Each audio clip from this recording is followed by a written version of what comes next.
Olá, sejam bem-vindos a mais uma edição do nosso IMGA Podcast. Neste mês o nosso tema central será o nosso cenário macroeconómico, para isso terei aqui a ajuda do meu colega Luís Andrade, gestor no Departamento de Multiativos da IMGA. Portanto, ele ajudar-me a explicar aqui um bocadinho quais são as nossas expectativas para a inflação, taxas de juro e crescimento económico. Mas antes de entrarmos neste tema central, começamos como habitualmente na análise dos principais temas do mês de abril e se calhar um bocadinho antes, e em março, os grandes problemas centraram-se no sistema financeiro norte-americano, com vários bancos a serem intervencionados, e depois algum efeito de arrasto até para a Europa, com o Crédito Suíço a ser comprado pela UBS. Portanto, a questão que se colocava para abril, e havia uma grande expectativa sobre este cenário, é se os problemas terminavam aqui ou se isto poderia ser apenas o início de uma crise mais profunda. A verdade é que abril, quase a totalidade do mês, foi um mês relativamente tranquilo no que este capítulo diz respeito, até que na última semana um banco de dimensão média nos Estados Unidos, o First Republic Bank, apresentou os seus resultados e, portanto, veio mostrar uma grande saída de depósitos e, portanto, com problemas na sua base de capital, e que acabou posteriormente por ser intervencionado pelas autoridades norte-americanas e já no primeiro dia de maio foi comprado pela JP Morgan. Portanto, a questão que se colocava no mês anterior volta a colocar-se este mês, que é: será que estaremos perante um problema ainda de maior dimensão? Será que os problemas estão resolvidos? E até que ponto é que alguns bancos de maior dimensão poderão vir a ser afetados? O que nos parece para já claro é que estes problemas residem sobretudo nos bancos regionais norte-americanos. Isso significa que na prática que a dimensão desta potencial crise será algo limitada e, portanto, os principais bancos mundiais, seja nos Estados Unidos, na Europa ou noutras regiões do globo, estará algo relativamente limitado e, portanto, imunes a estes problemas que os bancos regionais norte-americanos sofreram e na Europa que o Crédito Suíço também sofreu. Olhando para os mercados de capitais, em abril, foi um mês relativamente calmo, eu diria. As taxas de juros do longo prazo permaneceram praticamente inalteradas, com poucas alterações. A única destaque aqui no capítulo da taxa de juro foi os Euribors, continuar a sua tendência positiva e, portanto, pesar um bocadinho mais, né, todos aqueles que têm empréstimo indexado a esta taxa. Nas ações, o que tivemos foi essencialmente um mercado misto. Tivemos a Europa e os Estados Unidos com rentabilidades positivas, mas mercados emergentes e Ásia a sofrerem correções. Mudando um bocadinho de agulhas então aqui para o nosso tema central, Luís, se calhar é inevitável nós começarmos pelo tema da inflação, que tem sido muito recorrente, e tu dizias há bem poucos dias no nosso Comitê de Investimentos que a inflação parece estar num bom sentido, portanto, com a redução ou a tendência da redução a manter-se, mas apesar de tudo as expectativas era que essa redução fosse mais forte. O que é que está subjacendo nesta pequena decepção, se é que se pode ser assim, da inflação não estar a ir de encontro às expectativas iniciais? Rui, antes de mais, obrigado pelo convite e deixa-me começar por sublinhar que esta tarefa de analisar a inflação nos dias de hoje é muito desafiante. Em primeiro lugar, porque temos efeitos de base relevantes, muito significativos, e em segundo lugar, porque tivemos a implementação de medidas estatais para conter a escalada de preços no último ano, que tem um impacto muito relevante. A título de exemplo, temos a situação na Alemanha, cuja inflação no verão vai ter um pick-up muito significativo e isso deve-se essencialmente ao corte do IVA na Alemanha no mesmo período do ano passado. Sim. Portanto, são temas que vamos ter de continuar a acompanhar e a ter em equação. Mas passemos ao que interessa. Efetivamente, temos assistido a uma retração da inflação, começar pelas notícias positivas, e isso era algo que nós aguardávamos com enorme expectativa, quer como investidores, quer como consumidores. E essa redução da inflação, analisando aqui um bocadinho a análise em termos de evolução da mesma, quer nos Estados Unidos, quer na Europa, tem-se devido principalmente à evolução no segmento dos bens. E isso é uma evolução que nós perspectivamos que terá continuidade nos próximos tempos, ou seja, desinflação, uma queda dos preços associados a essa componente do cabaz da inflação. Isso deve-se, por um lado, ao normal funcionamento, ao mais normal funcionamento das cadeias de abastecimento, sendo que beneficia também do pós-período pandémico, uma redução da procura extraordinária que assistimos por bens nesse período. Pelo meio, temos também um contributo decisivo da queda, do contributo negativo das componentes de bens energéticos, e aqui falamos, por exemplo, de uma queda de aproximadamente 90% do gás natural na Europa, desde agosto do ano passado, e na ordem dos 30% no caso do petróleo. Portanto, são variações muito significativas e que permitem já esta redução que temos assistido na inflação, principalmente nos Estados Unidos, mas também já na Europa. No que toca às notícias menos boas, começamos com a componente alimentar. Efetivamente, o cabaz alimentar continua a surpreender pela negativa e é parte da explicação desse fenómeno que explicavas inicialmente. Portanto, efetivamente, os números têm sido um pouco mais elevados do que o esperado. Ainda assim, espera-se que se assista a uma inflexão, uma inversão deste ciclo de preços dos bens alimentares no futuro próximo. Portanto, aí, eventualmente, vamos assistir a notícias positivas. Menos positivo tem sido a evolução de um outro fator de risco que tínhamos identificado há uns meses atrás, a evolução dos preços nos serviços. Aqui temos assistido a alguma aceleração dos preços nesse segmento e isso deve-se, por um lado, à subida dos preços dos bens ocorrida no passado, por outro lado, aos níveis elevados de procura associada ao segmento dos serviços. Temos uma situação de mercado laboral muito robusta, temos acréscimos relevantes dos salários, quer já ocorridos, quer em perspectiva, e, portanto, tudo isto vai pressionando os preços nos serviços. E é claramente um driver que tem limitado a redução da inflação em termos agregados, nomeadamente a inflação subjacente, que é um jargão que nos diz a inflação que exclui as componentes mais voláteis do cabaz de inflação. Portanto, olhando um bocadinho para o futuro, aquilo que temos em perspectiva é uma redução, uma continuidade desta tendência de redução da inflação, mas provavelmente níveis de inflação subjacente ainda acima do objetivo dos bancos centrais, provavelmente até meados de 2024. Tu começaste por falar a redução do IVA na Alemanha e por cá em Portugal, também em meados de abril o Governo implementou então a chamada redução para IVA zero do tal cabaz de bens essenciais. Espanha já tinha implementado uma medida semelhante, ou com características semelhantes, penso bem que o cabaz não é exatamente igual, no início do ano, e a análise, até há bem pouco tempo atrás, indicava que essa redução de preços pelo efeito da redução do IVA ficou claramente aquém das expectativas. Nós vamos ter essa redução do IVA desse cabaz essencial até 31 de outubro e, portanto, é limitado no tempo, mas as críticas generalizadas é que vem tarde e será muito pouco. Achas que isto será, acima de tudo, uma medida emblemática ou vês aqui algo mais, com maior impacto? A resposta é difícil porque falamos de um cabaz de bens com muita flutuação, uma variação quase diária dos preços e, portanto, é difícil isolar a componente de redução do IVA em termos de composição dos preços efetivos desses bens. Mas, para já, as indicações preliminares são, de facto, de redução dos preços praticados, portanto, boas notícias nesse capítulo. Em termos agregados, e sem querer entrar em grande detalhe em termos da validade da medida, a nossa perspectiva é que o impacto seja relativamente modesto, quer em termos de poupança das famílias, quer também em termos de inflação, algo que o próprio Ministro das Finanças também, de alguma forma, acabou por admitir.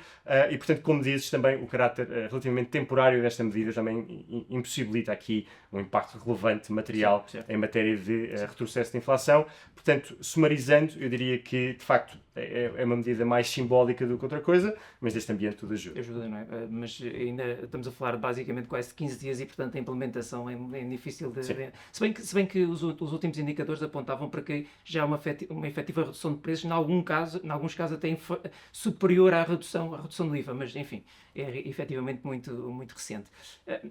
Os bancos centrais, obviamente, têm manifestado a preocupação em relação à inflação e esse tem sido o seu grande inimigo e, portanto, puseram para segundo plano o crescimento económico ou a probabilidade de uma desaceleração económica. Tivemos ainda esta semana a Fed e o Banco Central Europeu com a subida das taxas. Como é que estamos no cenário de políticas monetárias e de subida das taxas? Em que nível é que estamos neste momento ou qual é a projeção que nós temos para a frente? Nós temos assistido a uma verdadeira montanha-russa em termos de expectativas de atuação dos bancos centrais desde o início do ano. No início do ano, por exemplo, tivemos um conjunto de indicadores económicos a serem reportados mais fortes do que o esperado e, simultaneamente, também as leituras de inflação mais elevadas do que o esperado e revisões em alta, leituras do passado, que alimentaram aqui uma expectativa de muita agressividade dos bancos centrais, muita mais agressividade do que inicialmente projetada, sendo que depois tivemos também o reverso da medalha, como comentaste, assistimos a alguma tensão no setor bancário norte-americano e isso significou uma postura, uma expectativa dos investidores de que os bancos centrais iriam pausar de imediato o ciclo de subidas de taxas e eventualmente até cortar taxas no muito curto prazo. Portanto, na prática estamos a assistir aqui a uma grande flutuação dessas expectativas, sendo que, curiosamente, neste momento estamos mais ou menos no mesmo patamar que estávamos no início do ano. Relativamente à nossa expectativa, essa permaneceu mais ou menos estática e muito em linha com aquilo que partilhámos no podcast de início do ano, em que apresentámos as nossas perspectivas para o ano.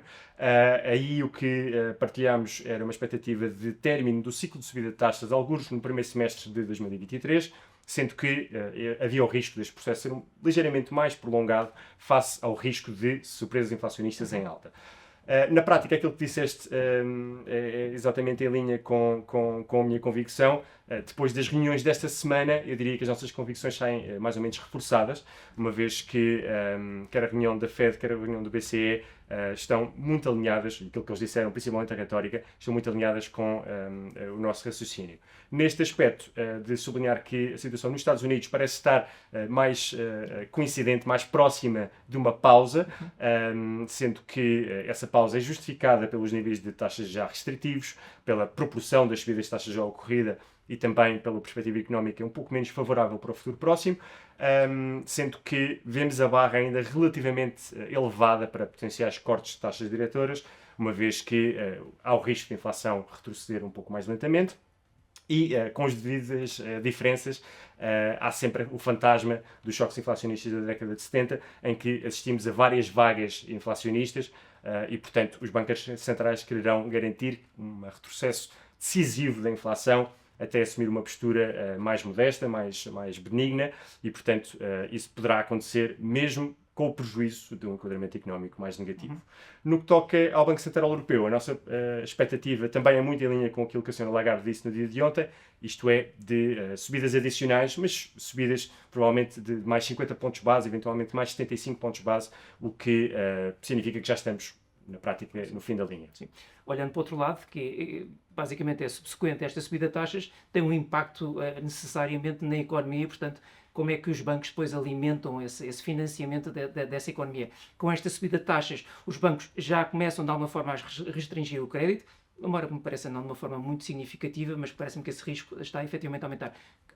Que riscos em perspectiva é que tu vês pelo menos até ao final do ano? Sim, sem dúvida. A verdade é que isso é algo que infelizmente já está a materializar, quer em termos de procura de crédito, já está com um retrocesso algo relevante, quer em termos das condições praticadas na concessão de crédito por parte dos bancos. Tivemos esta semana a divulgação do indicador do Banco Central Europeu, correspondente aos vários bancos centrais nacionais, que dá conta precisamente do inquérito feito aos bancos das práticas de concessão de crédito, e o resultado desse inquérito é que os bancos têm uma visão para o futuro um pouco mais pessimista em termos de atividade de evolução da economia e, consequentemente, estão a tornar as condições de acesso ao crédito mais difíceis, quer através da exigência de mais garantias, mais colaterais e também na prática de spreads mais desfavoráveis.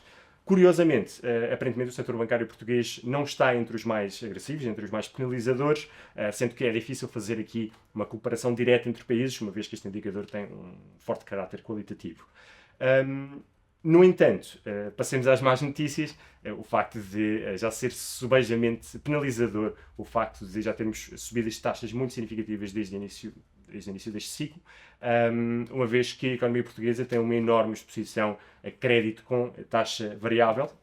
Por exemplo, se olharmos para o crédito à habitação, falamos de níveis acima de 80% do novo crédito concedido com indexação a Euribor, e quando olhamos para a totalidade do bolo de crédito à habitação, falamos de níveis já próximos dos 90%, portanto, uma enorme vulnerabilidade da economia portuguesa a este fenómeno das subidas das taxas de juros, sendo que isso é um fator claramente em que comparamos mal relativamente à realidade europeia.